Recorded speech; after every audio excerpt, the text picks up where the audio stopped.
everybody, and happy Sunday morning. Welcome to another service episode, podcast, whatever you want to say, of the Blerd Church of Anime. Glad to have you here with us.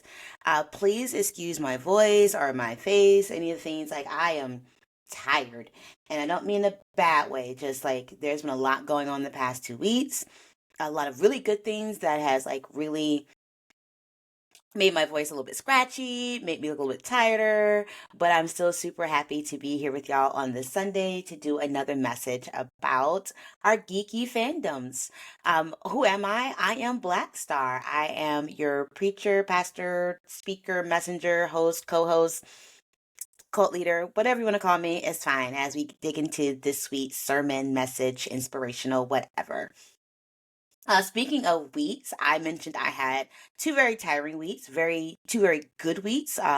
2 weeks ago, I went on a cruise, was able to make it back in time to do our service for last week, and that was a lot of fun, but very tiring. You know, family trips can be a lot, no matter how much fun you're having. And then this week, I got a chance to go to two concerts of bands who my little poor emo teen self really, really wanted to see when she was younger and did not get the chance. And now, as a millennial adult, I am spending all the money to do those things, and I think it deeply healed something inside of me. But imagine two concerts of me screaming at the top of my lung to very loud, very heavy pop, punk, emo, rap, rock, and yeah, I had a blast. So trying to get my whole throat, lunge, face, head, whole self together. I hope you had just as fantastic week or even better. I hope you got to do fun things, hang out with people that you like, listen to music that you love, seeing art that you love. I got to go see K-pop Demon Hunters in theaters because of course I did. And if you didn't, if for some reason last week kind of sucked, you missed out on opportunities to go do things that you love and engage in the fandoms that you liked, well, then F last week. We're looking forward to this week, which is going to be even more amazing.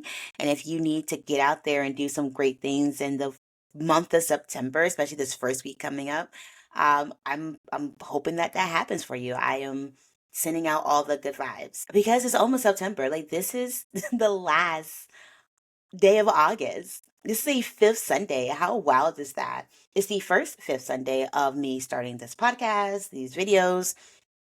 And initially, I just really want to do something special for fifth Sundays because they don't always come around. Um, and my hope is that once this community gets much bigger, that fifth Sundays become an actual live stream. Like, you're tuning into it live. And of course, I get recorded for people who can't come on live at 10 a.m. Central, 11 a.m. Eastern. But during the live stream would literally be just taking comments and suggestions and questions from everyone who's joined the live stream. If you've ever seen me do this at BlerdCon, which I do a panel called Sunday Morning Services, typically at BlerdCon, you know that I'm a big fan of the Quaker method where, anyone's allowed to speak, that it is a conversation, not just a lecture. And I do really want to pull that into what we're doing here. But of course, waiting until we build the community and fan base a little bit larger. So it doesn't feel like there's just one or two people talking to each other. In the meantime, until we get there, I've been thinking about how to make Fifth Sunday special. And I kind of came up with, let's use a sacred text that is not anime or manga. Because being a blerd doesn't mean you're just into anime. It means you probably into a lot of different fandoms, whether it be Star Wars, Star Trek, and sci-fi in general, or over different types of novels and media. I'm huge into comics, video games, and of course American animation as well. And speaking of comics and American works, there's a lot of independent artists who are starting to like really put out their own things, and especially artists that look like me. Um, I really want to like be able to consume it and see if they could be sacred texts for a good inspirational message for one of the weeks, and kind of like really big up the work that is happening and some of the like the non-Hollywood big spaces, because small creators, smaller artists really, deserve to have their work shined and highlighted as well. And I definitely do believe that there's much to be said out of people like writing from their own stories, and sharing and creating out of like what they've seen in the universe. And I want to support that. So hopefully, our next Fifth Sunday message will be something from that vein of independent creators who, there's a lot of good work out there. We just got to seek it out and like spread it.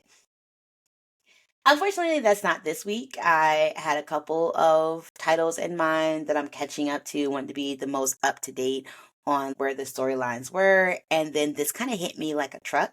I, again, a week of being with family on a vacation, and then just a week of doing a lot of different things coming back from that. I kind of got hit with this about my own personality and who I am, whether or not I care about relationship or I care about being right. Like, do you want to be right or do you want to have peace? And it's hard for me. I am an argumentative type of person, ENTP, where I am the debater. Sometimes the argument isn't even about anything I truly believe in. I just, it's a mental exercise. It's a stimulating mentality for me. But then there's some parts when it's like, even when you're right, what is the final goal that you want to accomplish, especially when it comes to people you love and care about or in a community with? And sometimes I have to get humbled a little bit about that. Like, do I want to be right or do I want to make up?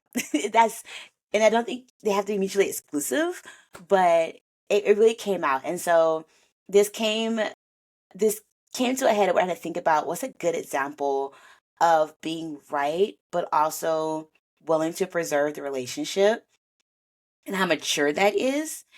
And I came up with a particular episode of one of my favorite American animated shows ever. In fact, this show helped me to get back into American animation where I was just like really heavy on the anime train. And it is, of course, Steven Universe. I honestly love Steven Universe. I think I could just do a podcast of Steven Universe as a sacred text by itself, every episode, just chopping into pieces. I tell my people, I tell my friends, I've told everybody who have ever gotten to Steven Universe, it is the therapy you never got as a child. Steven Universe is therapy, is like literally healing us in so many different ways. I've seen grown men cry on an episode of Steven Universe because the conversations they're having, the way they're dealing with some like these really tough just topics are just so healing, and to see it and the way that they present it. Like, Rebecca Sugar is a genius. Thank you so much for creating the show. Despite all the negative things people can say about it. And I mean, it's not perfect. Nothing ever is perfect. I genuinely just love this show and love what it does and love what it says. And there's just so many things I could take from it. So I do want to do like my first non-anime to be on a show that is super special to me. It's also one of the first shows where like I learned to just trust my Tumblr algorithm, my Tumblr mutuals, because when Steven Universe first came out, I wasn't heavy on Cartoon Network like that anymore. They gotten rid of Toonami. They started trying to do like those live action things. I kind of like started weaning myself off the Cartoon Network train, even though it was one of my favorite stations growing up, and even as like in college, like it was super important to me. But I saw like the stuff for Steven Universe. I was like, I don't know about that. Like, this looks really childish. I didn't get it, and so I kind of ignored it. And then we got to the end of season one, and my Tumblr, my new Tumblr mutuals, the people I followed, blew up. Like, the fandom blew up about Steven Universe, and I was like, have I been missing out on something really good? And they're like, yes. That when the fandom group says go, I don't even ask questions anymore. I just pop in and I watch it, and I have not been disappointed. But I really had to trust my Tumblr group because let me say those first episodes of Steven Universe, let me say the first like 20 or so, I was not a fan. I struggled. I was like, I mean, they're only 10 minutes or so, but I'm like, this is so childish and Steven got on my nerves. And don't get me wrong, I like the episode when he meets Connie, but like Steven just does a lot of things. I didn't know where we were going with it. It seemed very episodic, and that is just a genius to Rebecca Sugar. And also, like, it really comes from like her time on Adventure Time too, because that is also a very, very deep show that is super hidden in like how deep the lore goes into. I think it really took getting to like Lapis Lazuli when I was like, oh no, there is some really dark things happening here, and I need to like buckle down. But it took me a little while longer to even like Steven. Like I understood he was important, um, but like Steven was such a child. It would sound stupid because I'm watching a children's show, but I'm assuming like Steven's 7 or 8, much younger than he really was. And he's like cheeseburger backpack and Jim Glow and the whole thing with the lime liquors versus. I was not a fan. I was like, Steven is a child, and it is like cringy, and I'm getting annoyed at what children do watching him do these things. And it wasn't until the episode we're gonna dive into today that I realized like it's not just that Steven is a great character, but Steven is literally the glue that holds these poor people, these poor adults together. Like I love the crystal gems. I remember seeing all the memes about like wine aunt, vodka aunt of like Pearl and Amethyst and like mom and dads and like the dynamic of the crystal gems with Greg and even just the whole community of Beach City is so interesting.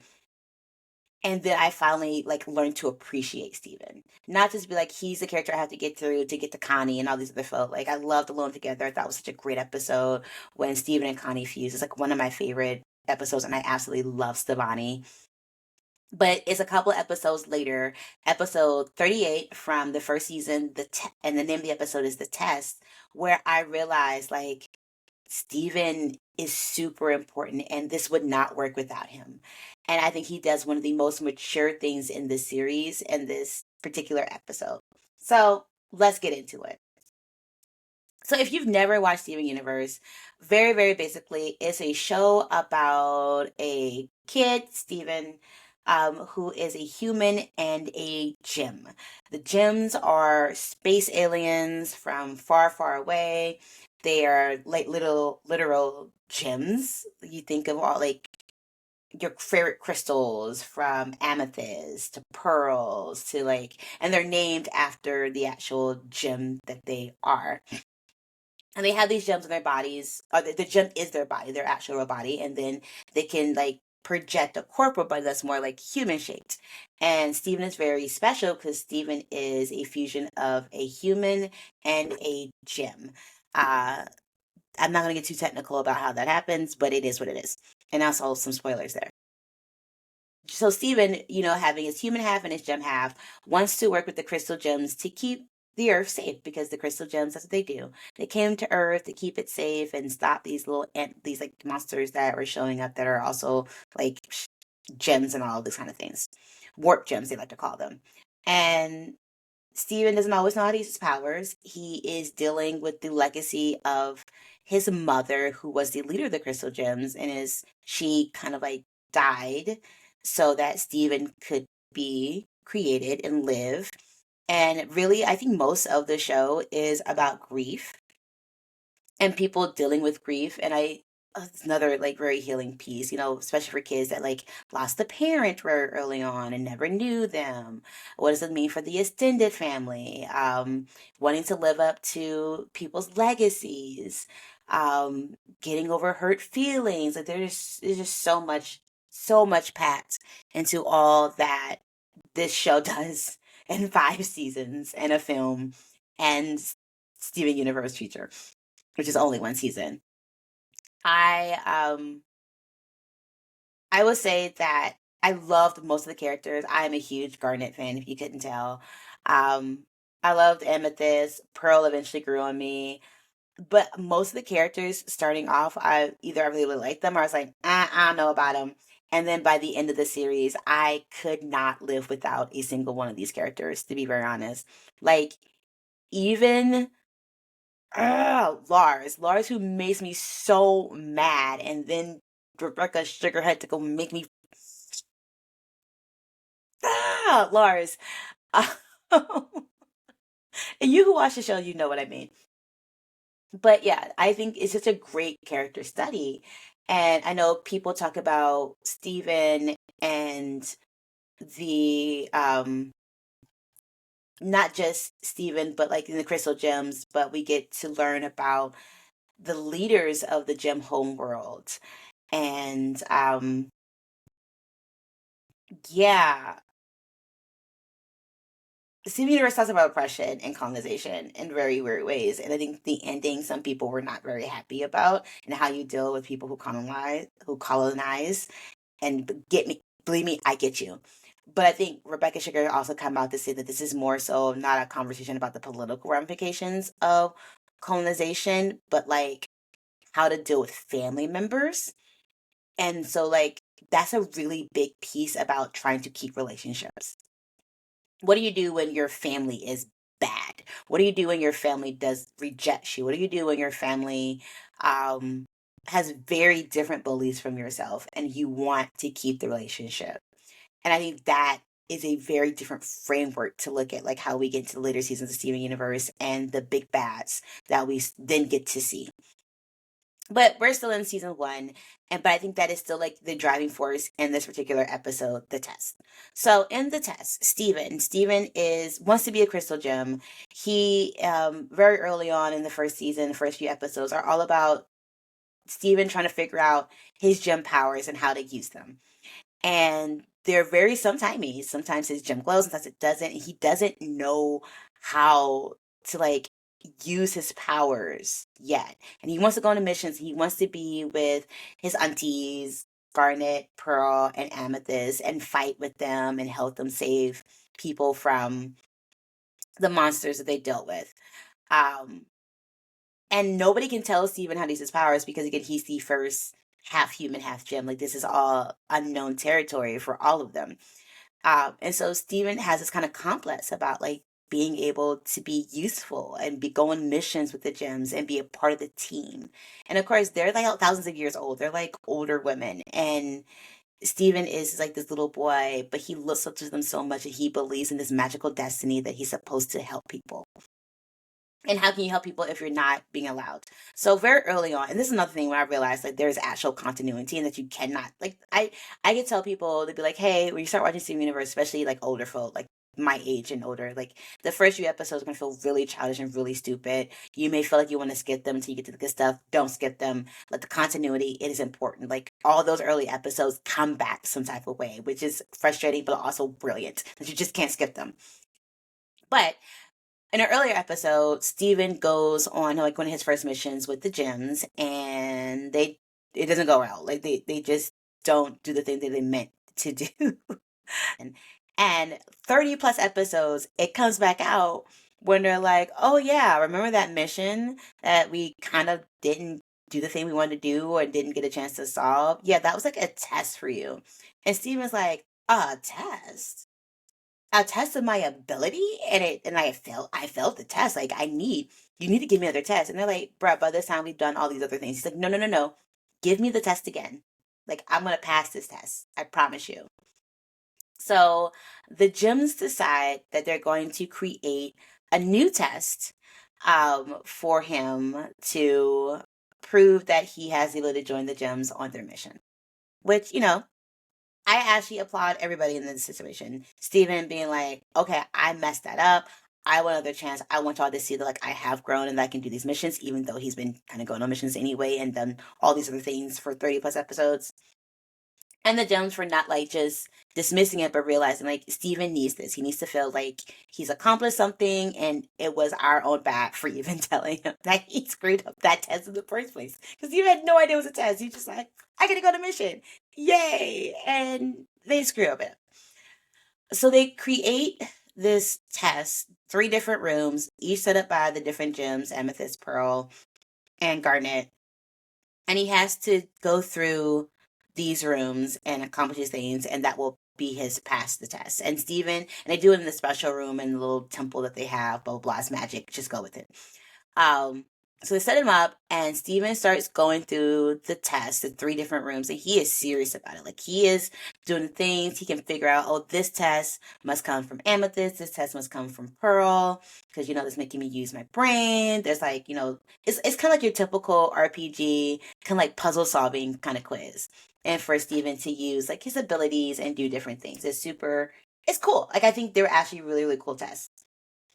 Then Steven gets to the last test, and he screws up in the last test, the last room. And then he realized that there's no consequence to screwing this up. Like, he's not going to get hurt, he's not going to get killed. And he's a little pissed about it. Like, what is going on? Like, when he's pissed at himself for screwing up the last piece, like, he's doing so well.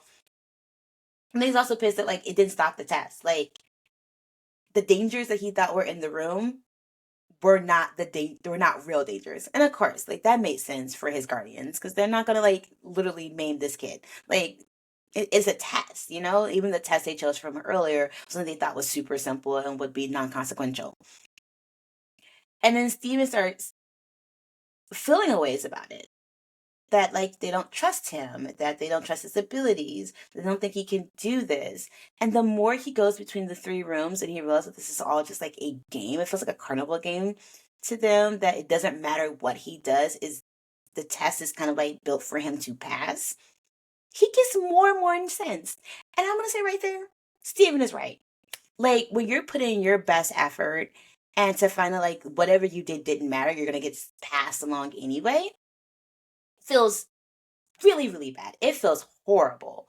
Because it also makes you think that the person doesn't trust you, doesn't believe in your abilities, and like, they put on this big show for nothing. Like, Steven's like, I could do this, and y'all don't believe in me and being able to do this. And Steven is gonna get out of this thing and give them a piece of his mind.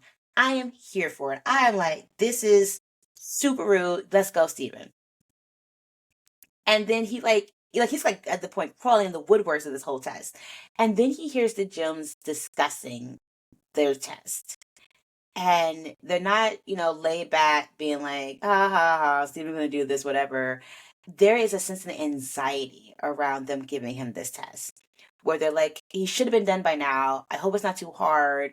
Oh my gosh, we don't want him to fail this. And then, like, he's just coming into his own. We don't want to hurt his pride. We don't want to hurt his self-confidence, because we've seen how well he's been doing, and we're only doing this test because he wants it. So we want him to get this win. Like, these are adults. Like, we just need to give him this win. And Steven hears this whole thing, and he internalizes it in a very different way than what I thought the episode was going to go.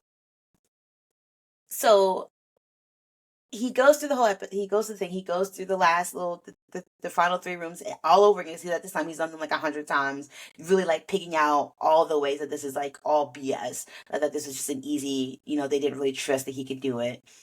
And then he gets to the big thing that's supposed to be like, you've passed. And he walks in where the three gems are waiting for him to be like, how was it?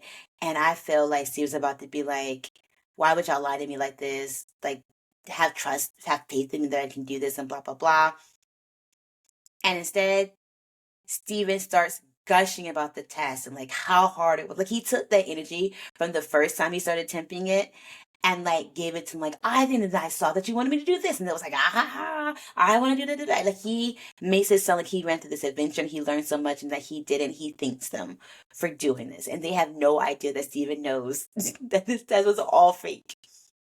And I sat with that episode for a while. I really did. And it made me kind of cry. Like, I teared up a bit, because I realized that Steven could have handled this in so many different ways. And after going through it, after hearing the conversation, after understanding their point of view on why they did what they did, Steven then decided to be the mature one. Like, he said, the point of this is that they did this for me. I wanted this test. They want me to be happy. They want me to feel confident. They want me to, they're not going to pull me off of missions right now just because I don't pass this or whatever. Like, their intentions were good. And while it does feel a little insulting that they didn't trust that I could just do this and, like, make it hard, like, it's like, but, like, there was some rightness to what they're saying. Like, if he didn't pass this, like, when he got to the third room, he kind of screwed up. And he's like, oh no, it wasn't so blatant that the test was cheap and, like, he was gonna get hurt or anything. It may have been a little bit better. But I think Stephen realized, like, yeah, if I hadn't been able to pass through this, I would have felt a ways. And that could have really hurt the things that we were doing together. And so instead of like calling them out on their BS and calling them out on making this fake test, he shows appreciation. He has them, he says, thank you. He talks about the things that were hard, things that were funny, the things that he learned. And ultimately, he wanted to preserve the relationship more so than saying, you guys don't have to treat me with kid gloves. I can deal with this. I can do this. And that's a big piece. As I mentioned before, like, I am somebody who I tend to like, I like to be right. I'm not gonna lie. I have that bone where I want to get the last word. I'm gonna argue. I'm right, and it's because a lot of this is my own intelligence. I really believe that I'm a highly intelligent human being. I'm super logical. I like learn from a lot of different places. I bring in information, and like you can change my mind with like new info and facts, not opinions. But I like to be right. And I like for people to know that I'm right. I like people to acknowledge that I'm right. But there have been situations sometimes where it's not about you being right. It's about how do you best preserve a relationship. Because you could be right about a million things, but being right and then hurting the people who loved you, who intent wasn't to hurt you, who were going from their own point of view and their own understanding of things. I think the biggest part is that a lot of times that we're like, I'm right, I'm right, I'm right, I'm right. It's like the next question is, but how do you understand this situation to happen? And being able to willingly be like, how what made you think that this was the route to go, and trying to like seek understanding on how other people thought through things. I think a big piece of it that Stephen could hear how they thought about this test. This is not something they wanted to give him, but this is something they felt like they would do to appease him and to put, and I mean, he could still have a very honest conversation like, I know y'all did this for me, and I kind of also realized that the test wasn't going to be hard, and all this. But I think that would like he did, if he did a true conversation that way, where he just wasn't accusing and trying to be right and all this stuff, just kind of like lay it out there. I don't think he still would have gotten to the end goal of it, which is like him feeling powerful enough to be part of the team. The Gems feeling like they've made it possible for Steven to know that he's part of the team, and everybody moving forward harmoniously, which is sometimes a real big deal. Again, I'm chaotic. I don't mind a little disharmony. I believe we grow through conflict.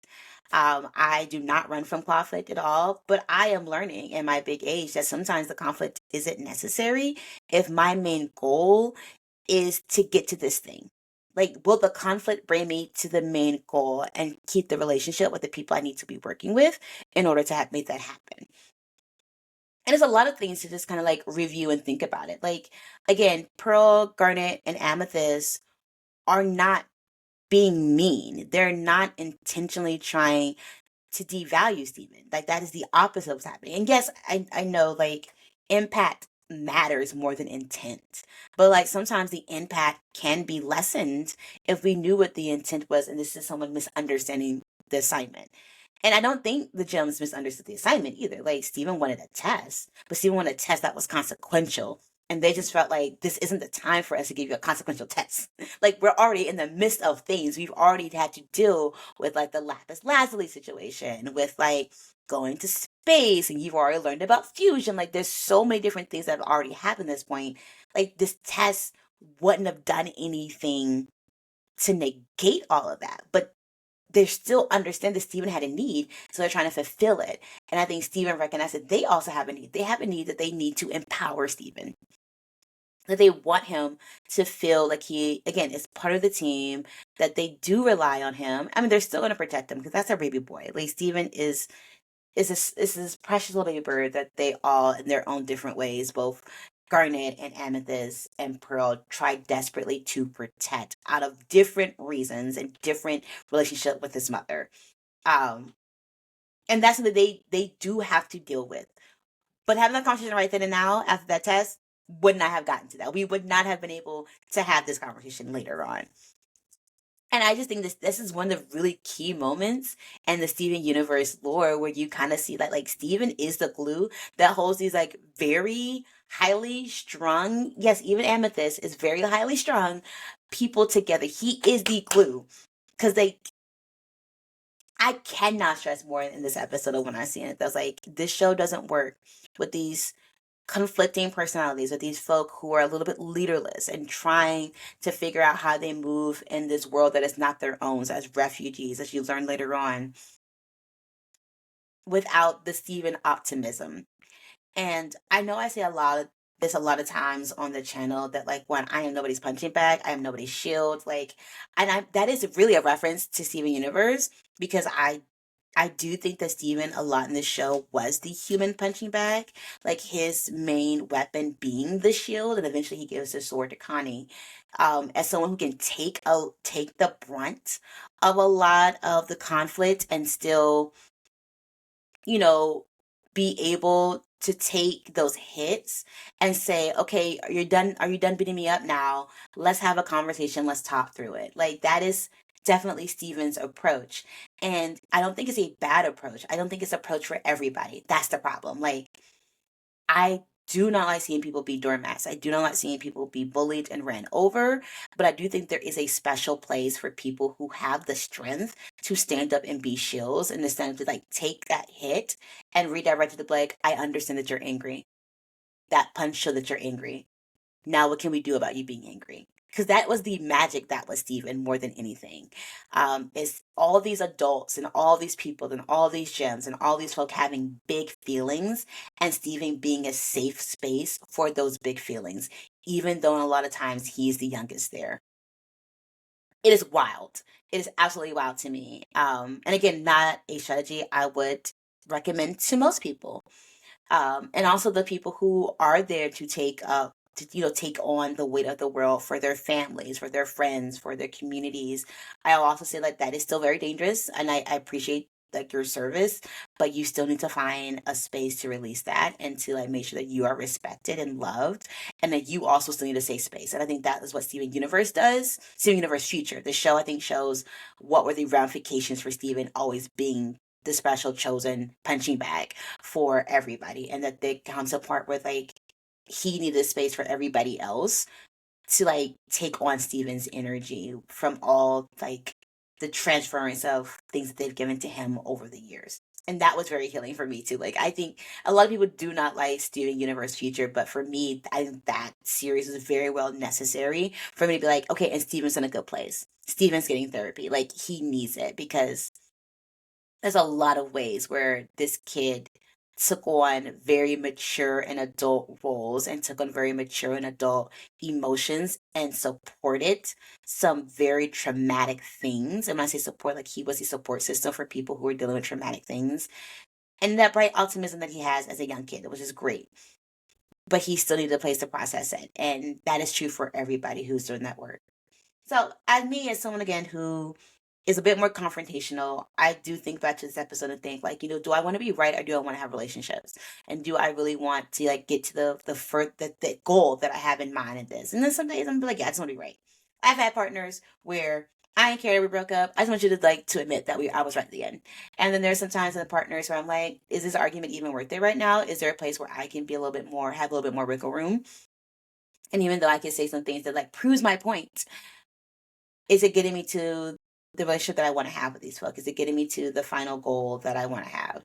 And sometimes arguing just don't get there. Sometimes trying to make the point that what you did to me that hurt me is better said in appreciative tones than in accusatory tones. But I'm gonna leave that there. I feel like it's pretty heavy to start September. I do encourage you, if you've never watched Steven Universe, to give it a try. And if you are a Steven Universe head, a big fan already, like tell me, what is your favorite episode? What moments made you change your opinions on different characters? Like I can't tell you how many times I watched an episode and I was like, whole opinion changed on this character. I think the only character who my opinion did not change, let me say did not change for the better, is Rose Quartz. I kind of clocked her early, and then the more information that comes out, and then we get to season 4 and 5, I was like, called it. Never. But that's me. A lot of people do not feel that way about Rose Quartz. I just special. Call that out. But yeah. So thank you again for joining me for another one of these messages. I hope you don't mind that it wasn't anime, but if you are an anime fan and haven't given some American shows a chance, definitely Steven Universe is the route to go. You got 5 seasons. Season 1 is the longest of all the seasons. It's like 40 something episodes. The rest of the seasons are not quite that long. And when I say 40 episodes, they're like 10-minute episodes. So kind of like put those in half. So maybe closer to 20-esque, 25-esque episodes of a whole season. But yeah, loved it. Love working and talking about it. And I'll probably talk more about Steven Universe in some capacity later on, much further down the line as we continue to grow this podcast. But that's what I need to say. Have a great week. Bye. The Blerd Church of Anime podcast is produced by Blackstar, aka Lauren Tillman, written by Lauren Tillman, and hosted by Lauren Tillman. Music created by EL47.